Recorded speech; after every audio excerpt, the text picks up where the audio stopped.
Morning, everyone. It's Jan, Not a Real Farm. So it's early Sunday morning. Thought I'd bring you guys around through the greenhouse really quickly to show you what is growing. We've got a few little painting projects going on in here as well. But the garden is amazing. We've had our first little crop of Swiss chard that we've harvested, and we've steamed that and had that with dinner.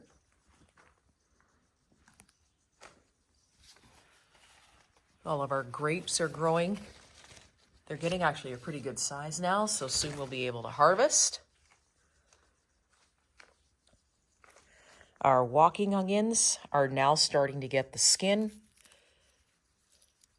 Their little onion sheath over them, so we'll be able to harvest these as soon as well. African daisies are doing amazing.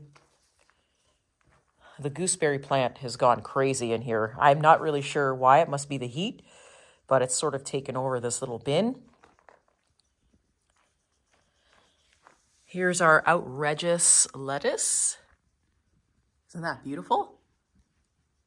So we've been harvesting lettuce for the last couple of weeks, and these are getting tall enough now that what's going to happen is they're going to go into a stage now where they're going to basically make seed. And sometimes the lettuce at that stage can become sort of bitter. So they'll send up flowers and then they'll make seeds. So you'll be able to tell because usually if you break off a leaf, the lettuce will almost look milky. It'll have a milky-like substance coming out of it. So we're almost at that stage, but I love looking at it because it's so beautiful. We've got our mountain mint. And let's take a peek on through here really quickly.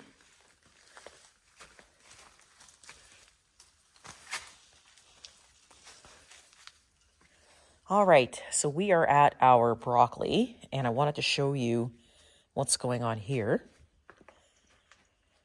Take a look at this.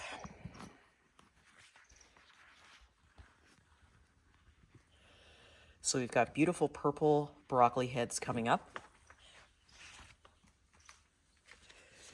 They're just starting to really form their heads, and I can tell you, it's starting to smell.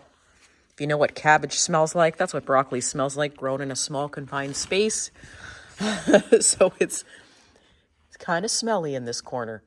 There's another broccoli head.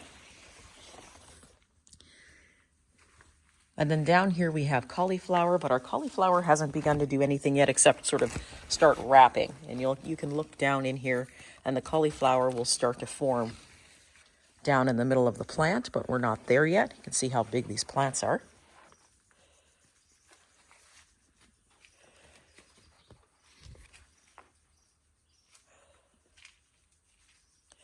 So we're up, we're watering. Actually, it's me up and watering. Everybody else is still sleeping. These are my pimento peppers.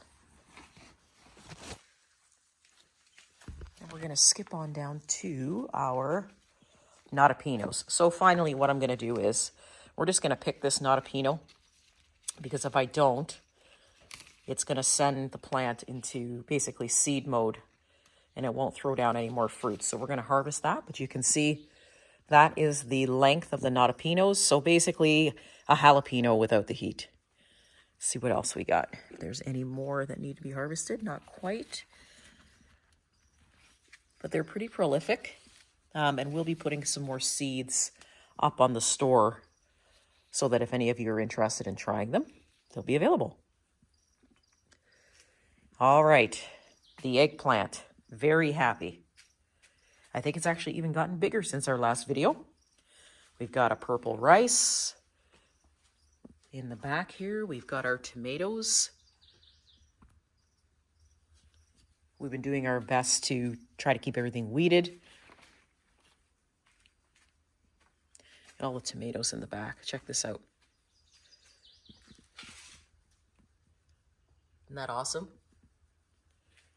And then, of course, in front of that, we've got our row of red pimentos. So they're now, of course, throwing out blossoms. So we'll have fruit on these pretty soon.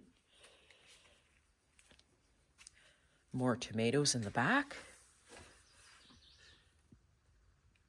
And these have just been watered. You can see down there, the drip hose is just sort of turned off. So we've got nice watered plants this morning. Boy, does that ever That helps me out a great deal. The automatic waterers, I didn't think I was going to like them, but I actually love them.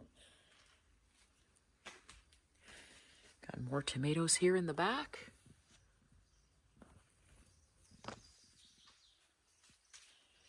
And then, of course, up front here, we've got more eggplant. And then we've got, let me see if we can see this, a couple of mustard habaneros.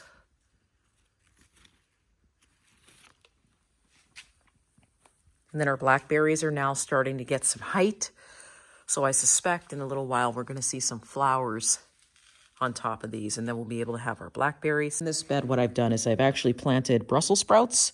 So we've got 1, 2, 3, 4, 5 Brussels sprout plants, and then I've thrown in some extra zucchini. I grew a Fred Limbaugh potato leafed tomato. That's a long, it's a long title. Anyway, these are big, beautiful plants. I got these seeds to grow just to be able to share them. But this plant is probably about almost 4 feet now, and it's doing really well. And it's now just started to drop its blossoms. So we're going to see what kind of tomatoes this gives us. And we're going to, if we're able to, throw them up in the store if we get enough seed from them. And up here, you can see the plum trees are doing amazing. So no fruit this year. Probably it's going to be something where you're going to be looking at fruit next year on these. So we'll be able to show you how that went. Dahlia's growing in this corner. A sunflower that decided to, I guess a seed got dropped here. So it's rooted actually in my landscape cloth. So I decided to let it grow. So it's going to be probably a Velvet Queen sunflower, I'm thinking. So we'll know what it is shortly. We've got chia, summer savory. And then, of course, we've got our little sitting area. So now what's happened with the sitting area is the grapes have grown or are trying to grow over onto the birdcage trellis, and that's okay. So what I've been doing is just keeping it trimmed enough so that you can squeeze on through, but allowing that to grow up there. Just because when it's really hot in here, it really gives us a nice sort of shade to sit in this area. So that's what we're going to do with it. Just wanted to do a super quick garden tour this morning, Sunday morning. Hope everybody is starting out their day fabulous. If you have any questions, please pop them below. See you soon.